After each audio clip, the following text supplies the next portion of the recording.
സാജൻ സക്കറിയ സാറിൻ്റെ മറുനാടനിലെ ഇൻസ്റ്റൻ്റ് റിപ്പോർട്ടിൽ അതിന് കോപ്പിറൈറ്റ് ഉണ്ട് എന്നെനിക്ക് നല്ലോണം അറിയാം. അങ്ങയുടെ പെർമിഷൻ എടുക്കാതെ ഞാൻ ഈ 1.5 മിനിറ്റ് വരി ഞാൻ എടുക്കുകയാണ്. അങ്ങ് ക്ഷമിക്കണം.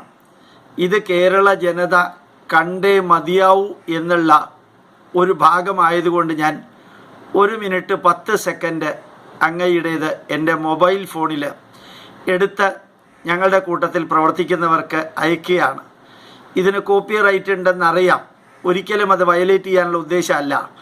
അങ്ങയുടെ ഈ വരി ഇന്ന് കേരളത്തിലെ ജനത അസാധാരണമാം വിധത്തിൽ സ്വീകരിക്കുന്നു. അതുകൊണ്ടാണ് ഇത് ഞാൻ അങ്ങയുടെ അനുവാദമില്ലാതെ യൂട്യൂബിലേക്ക് എടുക്കുന്നത്. നമസ്കാരം, ഇൻസ്റ്റന്റ് റെസ്പോൺസിലേക്ക് സ്വാഗതം. ഇന്നലെ മുതൽ വീണ്ടും ആ പഴയ ആരോപണവുമായി ചിലർ രംഗത്തെത്തിയിരിക്കുകയാണ്.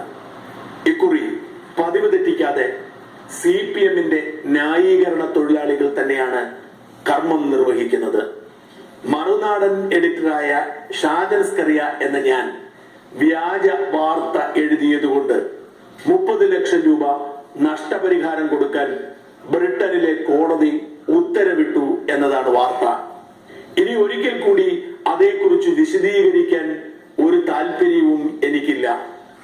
കഴിഞ്ഞ 2-3 വർഷമായി കുറിക്കുകൊള്ളുന്ന വാർത്തകളൊക്കെ പുറത്തു വരുമ്പോൾ ഇപ്പോൾ സംഭവിച്ചത് എന്ന മട്ടിൽ ഫസ്ട്രേറ്റഡ് ഹസ്ബൻഡ്സ് നടത്തുന്ന ഉത്തരവാദിത്വം ഒട്ടുമില്ലാത്ത ചില ഓൺലൈൻ ദിനപത്രങ്ങളുടെ ലിങ്കുമായി ഈ വാർത്ത പ്രചരിപ്പിക്കുന്നവരുടെ ലക്ഷ്യം എന്റെ ധൈര്യം കെടുത്തുകയാണെങ്കിൽ അവരോട് ഞാൻ പറയട്ടെ, തീയിൽ കുരുത്തതാണ്, അത് വെയിലത്ത് വാടുകയില്ല.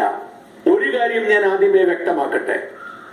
മുഖം നോക്കാതെ വാർത്ത എഴുതുന്ന ഒരു മാധ്യമം എന്ന നിലയിൽ മറുനാടൻ മലയാളിക്കെതിരെ കേരളത്തിലും കേരളത്തിന്റെ പുറത്തും കേസുകളുണ്ട്. ഒരു ആധികാരികതയുമില്ലാതെ സോഷ്യൽ മീഡിയയുടെ മറവിലെവിടെയോ ഒളിഞ്ഞിരുന്നുകൊണ്ട് ചിലർ നടത്തുന്ന ഒളിപ്പോരിനും അതിനുപോത്ബലകമായി ചൂണ്ടിക്കാട്ടുന്ന ഒരു ആധികാരികതയുമില്ലാത്ത ലിങ്കുകൾക്കും മറുപടി പറഞ്ഞ് സമയം കളയാൻ നേരമില്ല എന്ന് പറയുമ്പോൾ അഹങ്കാരമായി കരുതരുത്. ധന്യമായിട്ട് അങ്ങയുടെ വാക്കുകൾ കേരള ജനതയിലേക്ക് എത്തിക്കാൻ ഞങ്ങൾക്ക്, അല്ലെങ്കിൽ എനിക്ക് അതിയായ ആഗ്രഹമുണ്ട്. ഇത് കോപ്പിറൈറ്റ് വയലേഷനായിട്ട് എടുക്കരുതെന്ന് കൂടി അഭ്യർത്ഥിക്കുന്നു. പ്രണാമം, നമസ്കാരം.